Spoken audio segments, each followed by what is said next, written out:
Hello, troopers. The year 2025 is coming to an end, which means it's time to sum up the past 12 months of Status Entropos development, from the announcement and first success to difficulties, interesting decisions, and plans for the coming years. Last December, we announced our indie shooter, Entropia. At the point, we already had a working prototype, and it was time to tell the world about our intention to create a true tactical shooter without compromises made for players. We also wanted to gather a community of like-minded individuals around this idea. That was when we received our first green light, the first 1,000 wishlists on Steam in just one day, the first comments, the first Discord members, and so on. However, a prototype is still very far from the original vision. It's only the rough outline of the concept. Up until March, we were preparing the first playable version, the one that would test the idea in practice and show us which direction to move in next. Finally, the pre-alpha test was announced. The trailer gathered over 100,000 views and the game passed the 10,000 wishlists mark. We'll explain later why this is so important. Up to that moment, from the initial idea to the announcement of a version you could try yourselves, we covered development costs on our own using the savings we had, but by February our budget was running out and by March the money was literally gone. Our mindset was all or nothing. Either players would appreciate the efforts and we would survive further through crowdfunding, or this would become the end point of our ideas and motivation. But the level of support we received on the very first day after the trailer's release made it clear. This was a turning point, but a point towards new heights. However, not everyone radiated goodwill. One day we started receiving mass messages from players saying they couldn't find the game on Steam. To our horror, we discovered that it was indeed gone from the store. It turned out Steam, without any prior warning, had removed all games with the name Entropia, including ours, simply because a certain company, MindArc, decided to release a game with the word Entropia in its title on Steam. And in their views, this was a perfect reason to clear the space of competition. At that moment, the only way to quickly return the game to Steam was to change the name, and that's how Status Entropos was born. But something else was even more important. We realized that focusing exclusively on development and spending 100% of the budget on the game itself is simply impossible in real life. You inevitably have to deal with situations like this and with massive amounts of bureaucracy. In the future, trademark registrations alone will take months and thousands of dollars. A game is not just an idea, not just visuals, and not just turning abstract concepts into a working exe file. A game is also the people behind it, and sometimes there simply aren't enough of them. There were 4 of us, and each person took on 2, 3, sometimes 5 roles at once: concept work, modeling, texturing, animation, sound, effects, research, game design, management, programming, initial testing, and many other tasks. Working fast, thanks to motivation and ability to work almost without weekends, is possible. Working with consistent quality and proper standards, unfortunately, is not. Without investors, even with the current Steam budget, it's impossible to hire even a single additional person to help. And once again, the community played a role. After the announcement, we started receiving messages from specialists in many different fields. Connections appeared, acquaintances through a few handshakes, people were energized by the same ideas, and suddenly there were already 14 of us. 14 like-minded individuals, motivated to work as long as it takes to release a truly high-quality game. And dozens more who are ready to help with advice, share unique knowledge, connect us with someone or organize something. And thousands more who support us with views, likes and kind words. And that is why a game is also a community. The first tests were memorable for the pleasant feeling that the game had finally come alive. Early players noted the responsive gunplay, destructibility, physicality of the world, and fairly dynamic gameplay. We tried to regularly fix issues, add content and new mechanics, and test fresh ideas. The testing community soon turned into friends, and the tests themselves, which we initially viewed as mostly formal, became cozy, friendly evenings with open communication, and we really want to return to that. Why return? Because, as expected, not everything went smoothly. In particular, peer-to-peer networking, chosen as a temporary and cheap solution, caused issues. Besides latency and desyncs, the game simply couldn't handle more than 10 to 15 players in a single session. We knew about this problem from the very beginning, but only now the resources finally appear to address it. By summer, instead of one programmer working evenings after a main job, we had formed a full development department with a technical director and a full-time programmer.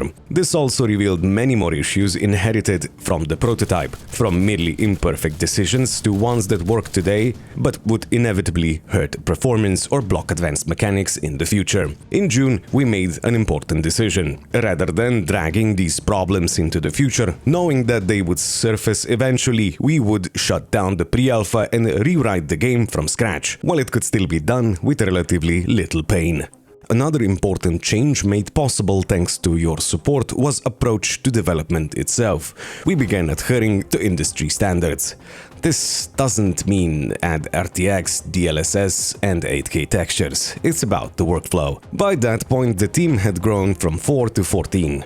Responsibilities became disrupted, proper departments and small internal teams were formed.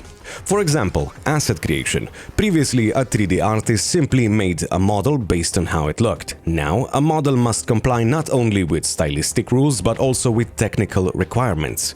If earlier we didn't have time to create LODs, simplified models rendered at distance to reduce load, now every model immediately gets a full LOD set. If before we filled missing assets with temporary placeholders from asset packs, slowly turning the project into a chaotic mix of styles and approaches, now the technical director has imposed a strict ban on third-party assets. We have our own standards and they matter for the future of performance.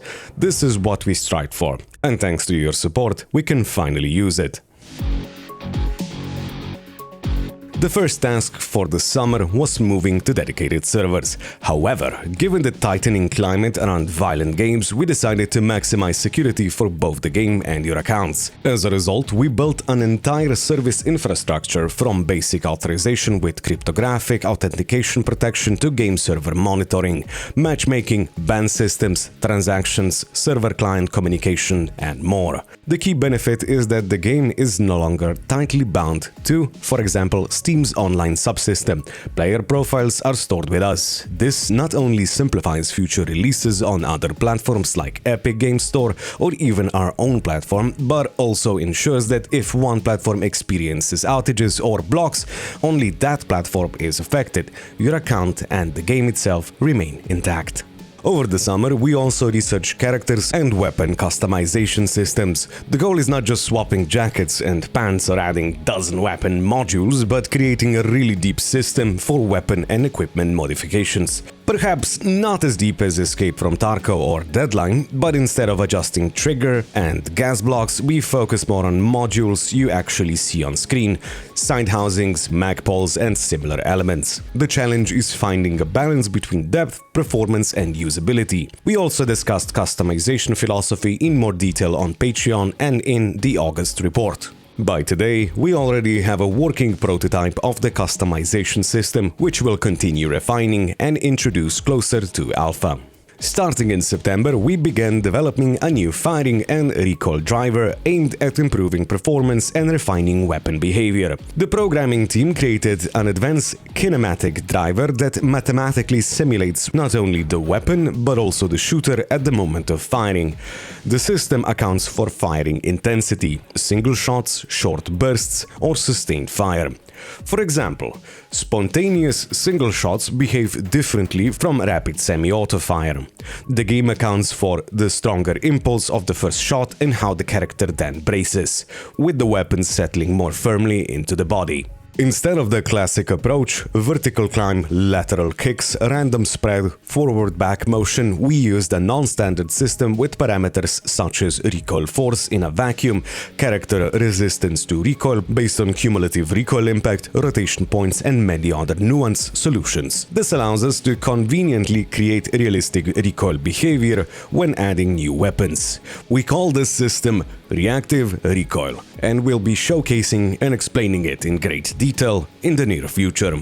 At the same time, we conducted research into first-person view, camera placement, first-person arms implementation, synchronization with third-person view, and making weapon handling look believable and appealing when looking not only forward, but also up and down. All to ensure the first-person view feels realistic, looks good, and avoids motion sickness and remains balanced. More details we've also shared on Patreon.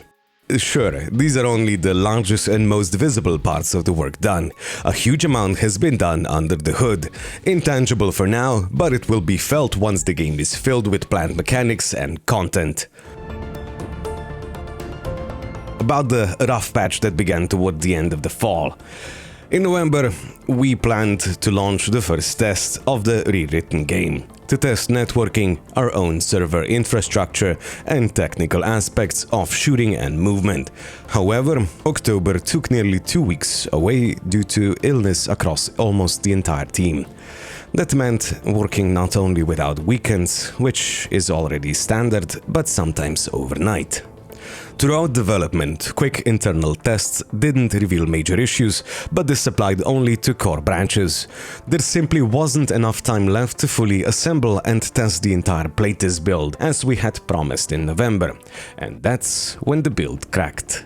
During final assembly for Steam upload, engine object references broke. The project started crashing, some C++ classes failed to initialize, and branch conflicts were discovered. Fixing this required editing engine files manually in the notepad to repair references. In theory, we could have fixed these issues within a reasonable time frame, but crunching for a couple of weeks to make up for sick leave is one thing, turning this into a production nightmare is another.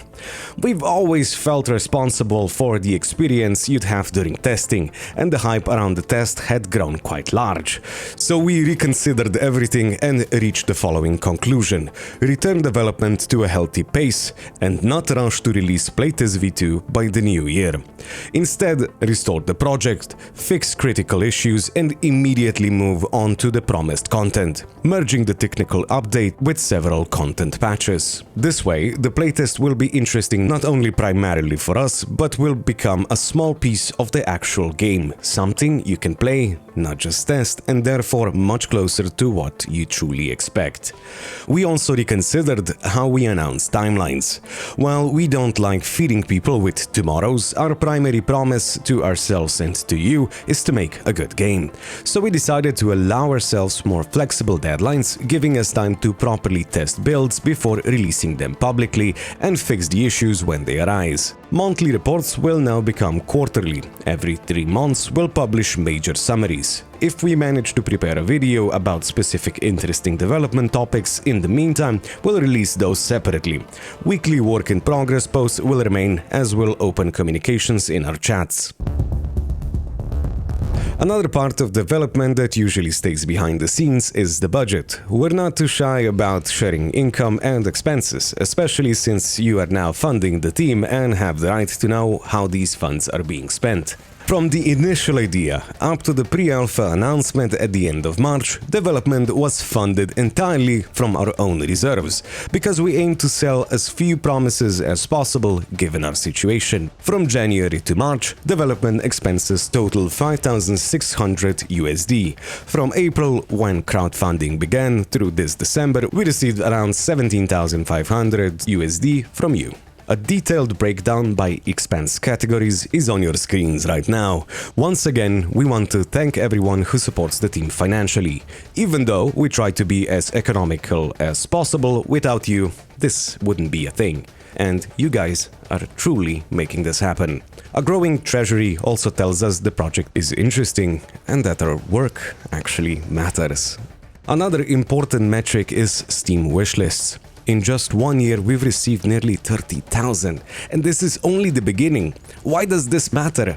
Wishlist numbers help developers estimate potential sales and expected concurrent players. In our case, we are confident that Status Entropos is on the right track. We aim to turn those 30,000 pre-alpha wishlists into 100,000 by launch, which is already a strong indicator of success and allows us to stay away from publishers that would stick their fingers into our game. So, what's the takeaway? This year marked a major beginning for us. From a team of 4 enthusiasts, we've become a full-fledged indie developer. The game moved from prototype to pre-alpha, we adopted proper development standards, and most importantly, we built one of the most pleasant communities around Status Entropos, people we genuinely want to keep working for.